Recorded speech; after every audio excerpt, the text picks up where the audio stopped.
Olá pessoal, tudo bem com vocês? Sejam bem-vindos a mais um vídeo. Essa semana eu terminei de assistir aquela série The Chosen. Já assistiu? Se você ainda não assistiu, assista porque ela é muito boa.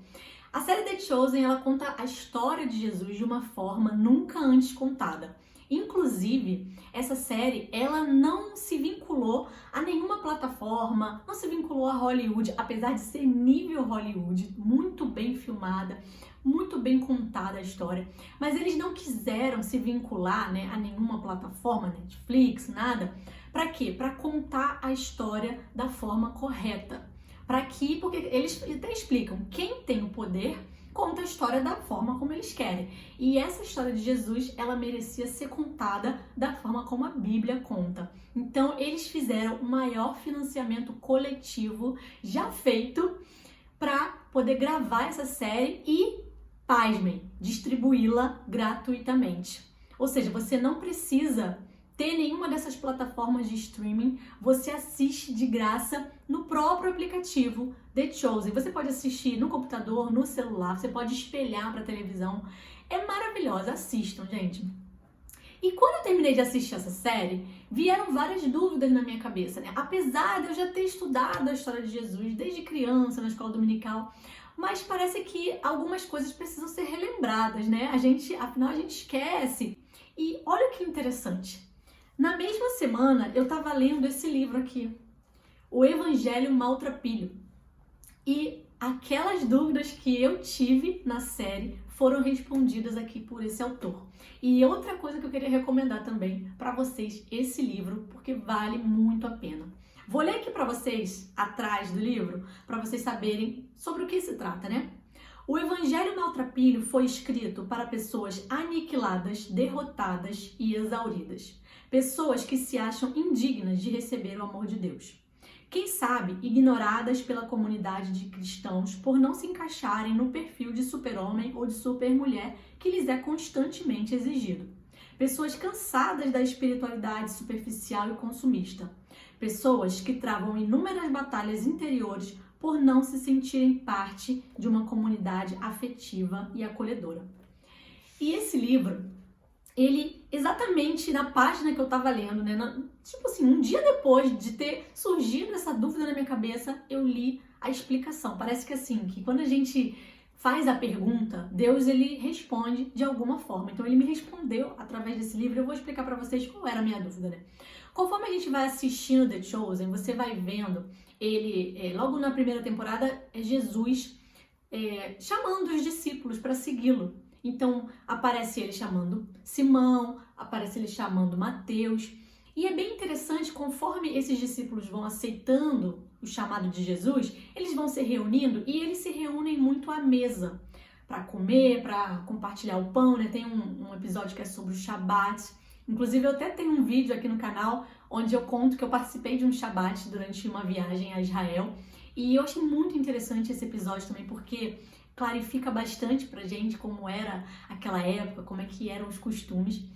E uma coisa que me chamou a atenção foi ver assim, o choque que foi para os fariseus, que eram os religiosos, né, daquela época, que se consideravam superiores, eles não se misturavam com os pecadores, né, porque eles eram separados, né, fariseu inclusive significa isso, os separados, então eles se consideravam ali os santos, os separados eles não se misturavam com a gentalha.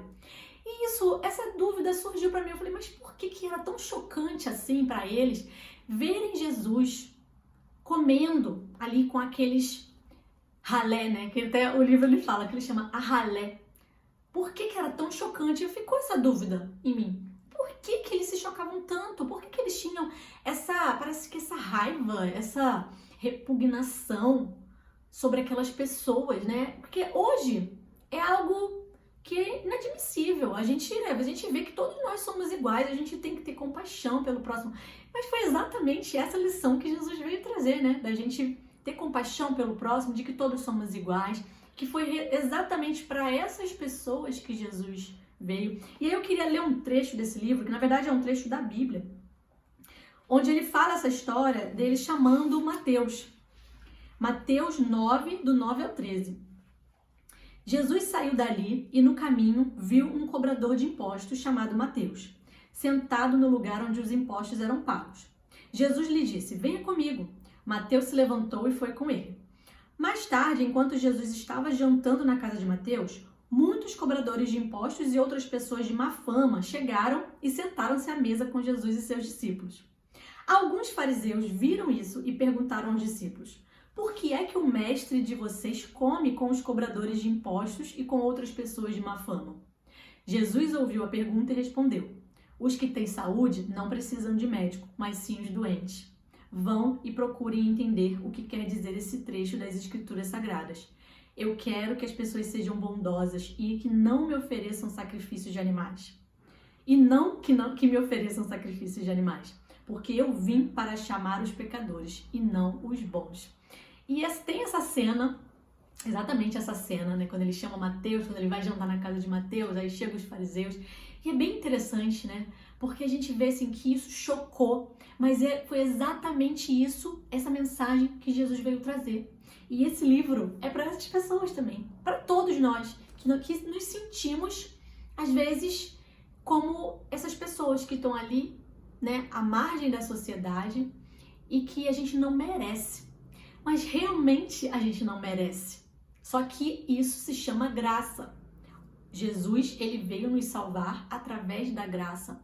Por isso é que não é pelas nossas obras, não é o que a gente faça. Não tem nada que você faça que vai fazer Deus te amar mais ou te amar menos, que faça você merecer mais e merecer menos. Simplesmente é a graça. Simplesmente basta você acreditar, crer que Ele é o Salvador, que Ele morreu por você para poder te resgatar, que esse era o plano de Deus. Essas são as boas novas que surgiu ali quando Jesus começou a espalhar que Ele veio, né? E aí depois que Ele morre, Ele ressuscita. E aí acabou, é aquilo ali, aquele foi o sacrifício perfeito. E aí não tem por que algumas pessoas ficarem se sentindo superiores, ficarem se sentindo merecedoras, porque não são, ninguém é. E o contrário também é verdadeiro, não tem como você ficar se sentindo indigna, porque Ele quer você, inclusive, tem uma parte muito legal aqui, que Ele fala que somos todos mendigos, igualmente privilegiados, mas não merecedores às portas da misericórdia de Deus. E às vezes a gente fica se achando um lixo, se achando indigno, às vezes até de ir para a igreja. Não sou merecedora nem de frequentar uma igreja, de me achegar a Deus, de orar, não sou digna. Mas a gente não deve achar que a gente não é aceito, porque tem uma frase aqui muito interessante que ele diz assim: você é aceito. Nunca confunda sua percepção de você mesmo com o mistério de que você é realmente aceito. Ou seja, Ele te aceita do jeito que você é. A graça é o suficiente. Não importa o que você tenha feito, porque Ele te aceita assim. E o que Ele te pede? Ele pede que você creia, Ele pede que você se arrependa.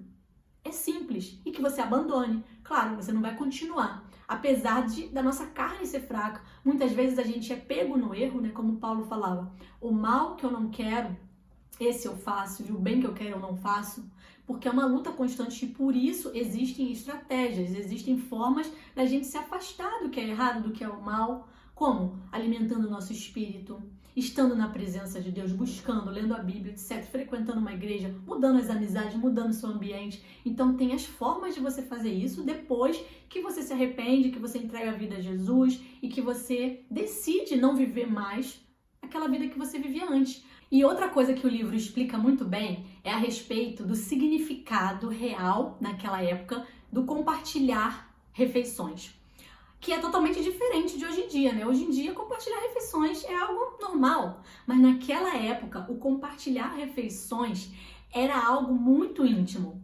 Se um judeu chamasse, né, conhecesse você e chamasse você para jantar na casa dele, isso passava a mensagem de que ele estava querendo iniciar uma amizade com você. Então ele não chamava qualquer pessoa, ele chamava as pessoas com quem ele queria se aproximar mais, né, iniciar uma amizade e que ele achasse digno de frequentar a casa dele, né? Então, existia até uma lei que você não poderia se misturar.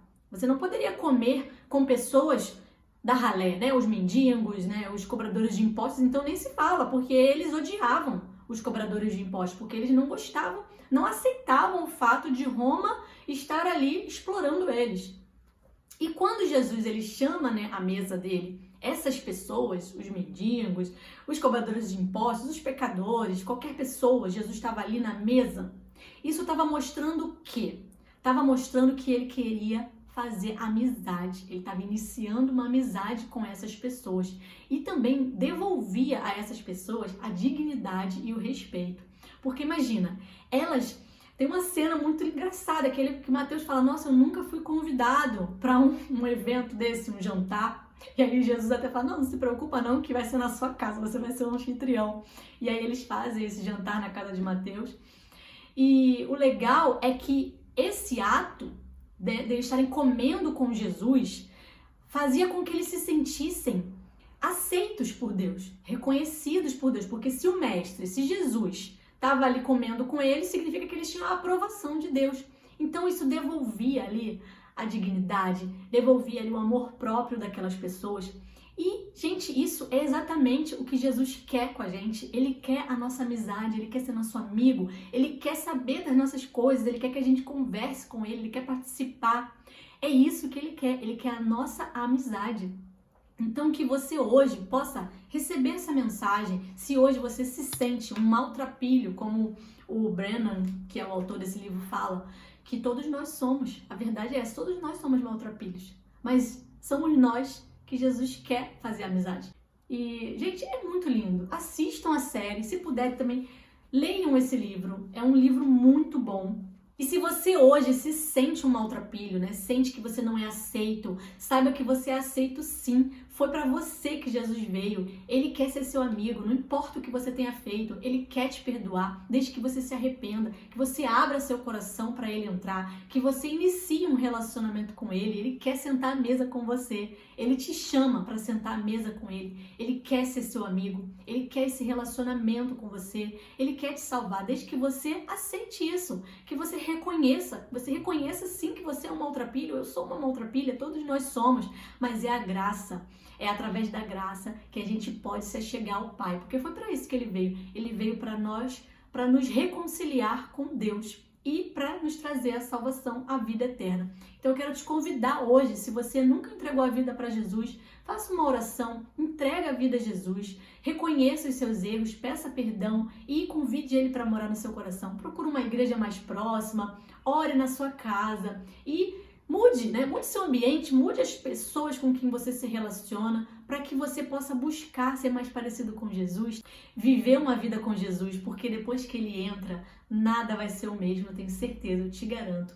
Faça essa experiência, entregue a sua vida a Jesus. Esse é o maior conselho que eu posso te dar hoje. Eu te convido a fazer essa oração comigo, onde você estiver agora, feche seus olhos e repita essas palavras comigo. Senhor Jesus, eu te aceito como meu único e suficiente Salvador. Entra no meu coração, retira tudo aquilo que está errado, me lava com teu sangue, remove, Senhor, os meus pecados, eu me arrependo do que eu fiz e eu quero viver uma nova vida contigo. Em nome de Jesus, amém. Se você fez essa oração pela primeira vez, coloca aqui o seu nome nos comentários que eu vou adorar saber e vou orar por você. Espero que você tenha gostado do vídeo e se inscreve aqui no canal se você ainda não é inscrito, porque assim a gente pode se ver no próximo vídeo. Um beijo grande, fica com Deus, tchau, tchau!